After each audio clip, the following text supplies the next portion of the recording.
Welcome to the ATI Paperworkshop video about start dates. It's a short video to help explain what we mean by start date for participants and why it might not be when they sign up. Start date is the date that gets entered here on the front page of the Annex H participant entry form. It is not determined by these dates when the declarations are signed.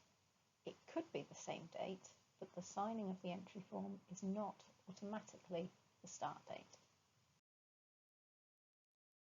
Building Better Opportunities guidance explains the start dates as, by start, we mean the learning or support that has actually begun, not any induction, gathering evidence of eligibility, or other enrolment activities. So if that day's activity is only something like filling in or signing paperwork, finding out about the project, or providing evidence, then it is not the start date that goes on the front of the Annex H. The start date is the date of the first activity that is support or learning on the project. So that might be an analysis of needs and setting of goals or actions to overcome barriers, coaching or mentoring, skills development, confidence building, CV development, or support for the participant to obtain other documentation or an email account, for example.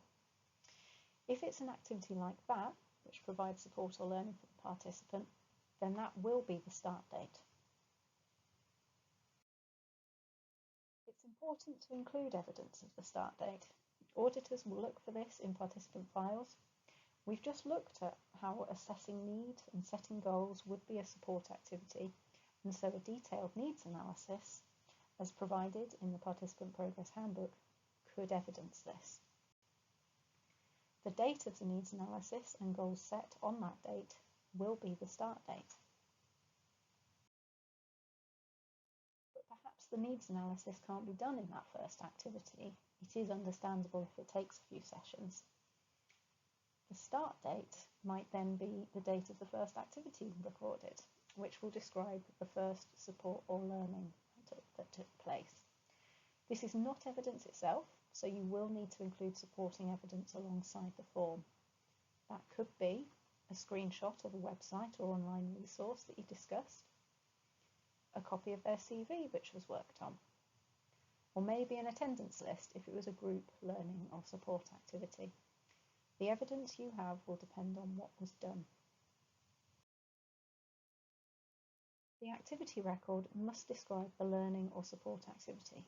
Just having a signed activity record for the start date isn't enough if it only tells us it was an enrolment activity.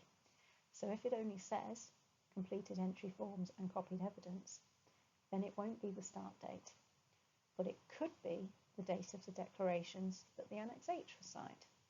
Remember, it's okay for these parts of the Annex H to have different dates.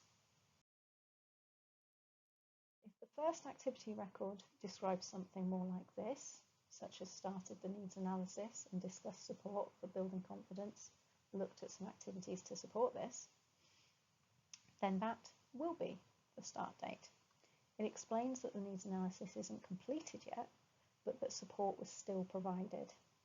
We would expect to see evidence of the confidence building activities, or if a website or leaflet, for example, was referred to. So to identify the start date for your participant, it will be the earliest date from either the completed needs analysis with goals set on that date, or an activity record describing support or learning. Either of these, the earliest of these, will be the start date. Thank you for watching this Paperworkshop video for start dates. For further guidance, please contact one of the ATI team. Thank you.